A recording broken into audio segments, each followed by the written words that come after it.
Now, James Delingpole, investigating this for major publications in England and the United States, we know that when they have this mantra of, but it's peer-reviewed, it's peer-reviewed, ignore ClimateGate, and that one of the main climate facilities used by the UN at East Anglia, England, ignore the fact that they are trying to hide decline.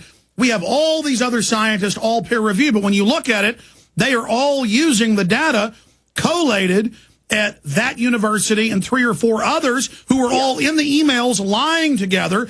And then we go and look at the temperature measurements with NASA and with New Zealand and with everybody. It's all fraud. It's all lies. And their peer-reviewed journals are somebody on a cell phone. I mean, you could just call into the UN and say, Martians are going to land if we don't put taxes on gasoline. Oh, that's it. Peer-reviewed. Put it in there. Yep. That's absolutely right. I think whenever you hear somebody use the phrase peer-reviewed, you should reach for your Browning. Because peer-reviewed, I'm sorry to say, is a bankrupt notion since ClimateGate, because what the ClimateGate emails from the University of East Anglia showed quite clearly was that the scientists at the heart of this process are shutting out of the peer review process any scientists who disagree with them. So it's not a question of the pursuit of scientific truth. It's not to do with the open sharing of information and the replacement of one hypothesis by another hypothesis, which is the way that traditionally science has advanced through the ages. Otherwise, we'd be still thinking the world was flat. But in the new science, you're not allowed to question Al Gore. He says it's settled. That's the end of it. But isn't it worse, sir? Because they're not just only allowing a small inner group to produce these fake studies that have been proven to all be absolute fraud. They will never release the data. And now, because the data is being forced to be released, we find out when you actually go to Russia or go to China or go to the United States or go to South America that the numbers they use from the temperature measurements are absolute frauds every time you spot check. I mean, this needs to be fully audited. But again, the UN and all the major governments are behind this. So how do you let the crooks audit themselves? Well, I know. I mean, Alex, have you seen the fantastic report released today by Joseph DeLeo, who's a meteorologist, and Anthony Watts of the famous What's Up With That website? It's fantastic. It says, surface temperature records, policy-driven deception. And what it argues, this very thorough report, is that the surface data records from the last century or so are so corrupt and unreliable that we cannot even be sure that any global warming whatsoever has taken place in the last century or so. And they've got a lot of tricks, too. They will, all over the world, this is on record now, we posted the mainstream articles where they admit it, in the last 20 years, these funded groups have set up their own reading systems, or they have contracted with airports, or they've contracted with weather centers on top of buildings, where they know the temperature is going to be many degrees hotter, and that's right. Another way. It's called the urban heat island effect. And what this means is that the weather sites, where temperatures have been measured around the world, originally they were built maybe on the edge of town, and as civilization, as cities have grown in size, so the area surrounding the weather gauge has become more and more built up. Some of these things are sited near airports. So what this means is that inevitably the temperature records they're keeping have been distorted by the urban heat island effect of the cities, because cities are warmer than the country outside. That's how it works.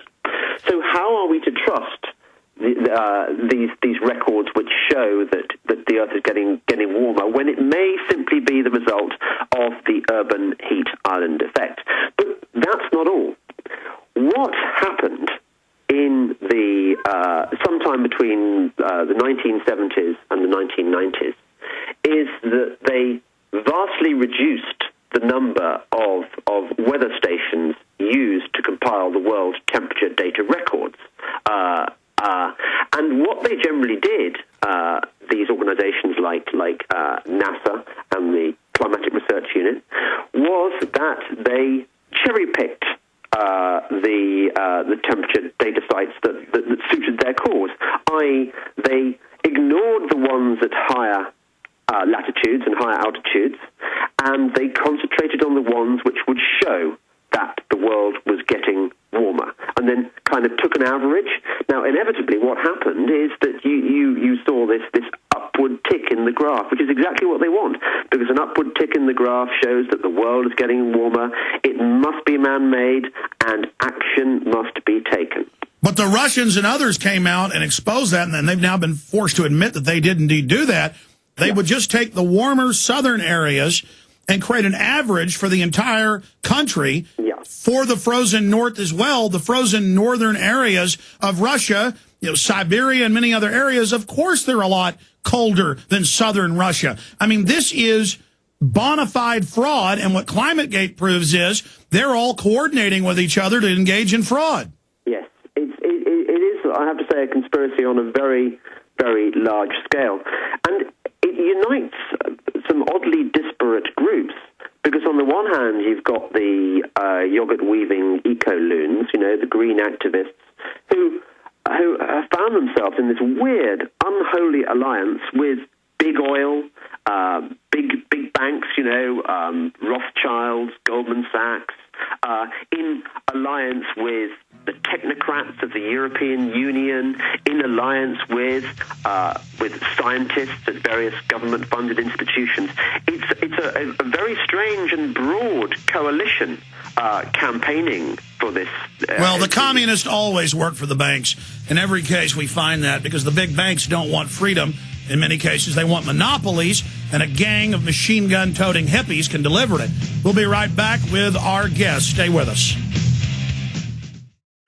JamesDelingpole.com. That's his website, best-selling author on Obamaland. With us for the rest of the hour as we chronicle all of the fraud coming out and the fact that they're now capitulating because they know the stonewalling has backfired on them. Now they're saying, yes, we did make it more severe than it is to convince you that you need to be saved by us, but it still is bad. And I've got quote after quote where they're basically saying that, and it's coming out that Al Gore is making all this money. The Rothschilds own one of the big carbon trading scams. Pachari's hooked up with all of them.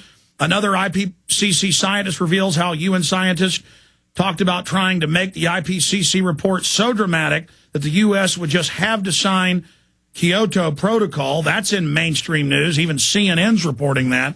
The BBC's having to admit that there's problems. I mean, they wouldn't report on ClimateGate for, 3 weeks after it broke? That's right. I think what you're going to see happening next, Alex, is that there's going to be a period of retrenchment where all the warmists suddenly say, okay, hands up, we admit there may have been a few mistakes. And you know what they're going to do next? They will chuck Pachari off the back of the sledge to the wolves. And they will hope that while the wolves devour Pachari, the sledge can move on through the snow and they'll escape. It ain't going to happen. We wolves aren't going to allow it to happen. Same thing on Bankergate with Geithner and Bernanke. There's no way they're getting out of this now. Well, I would sincerely hope not. I mean, these are bad guys doing. But that's what I mean. Chunking them overboard isn't going to be enough. I mean, people are really starting to get it. Yeah, Alex, I think something incredible is going on right now. I mean, I really feel like we're part of a really exciting movement. We are storming the Bastille. The Berlin Wall is coming down, and we, the people, are definitely winning against the forces of darkness. But having said that, although it is an exciting revolutionary moment, and it's really great to be part of this wonderful, popular uprising, which incidentally is supported by the U.S. opinion polls. If you've seen the latest Pew opinion survey, which shows that Americans are less interested than ever in the idea of man-made global warming. They just don't believe it anymore. They think the whole thing stinks. So the people are on side. But unfortunately, what you have is government, you have big oil, you have a lot of the big capitalist companies, you have the European technocrats. You have but see, James, that shows the hoax. Almost all of big oil has been aligned for over a decade because they're controlled by the big banks. They want this new derivative scam. Oh, absolutely. The world economy has gone to pot. They need a new revenue stream. What better than to invent this wonderful new thing, which is the emperor's new clothes of global trading, and that is carbon trading. It is trading thin air. It's Enron economics. Well, I want to talk about that when we come back, but when I first talked to you off air, you used the analogy of the Battle of the Bulge. I'm afraid so. I think we can't talk enough about Hitler where the Green Movement is concerned, because, of course, the Nazis were the first Greens, really. And I think that what's going to happen next is that we're going to get our Battle of the Bulge moment, where the bad guys start coming back at us in force, surprising. We think we've won, but no, they've got a lot more up their sleeve just yet.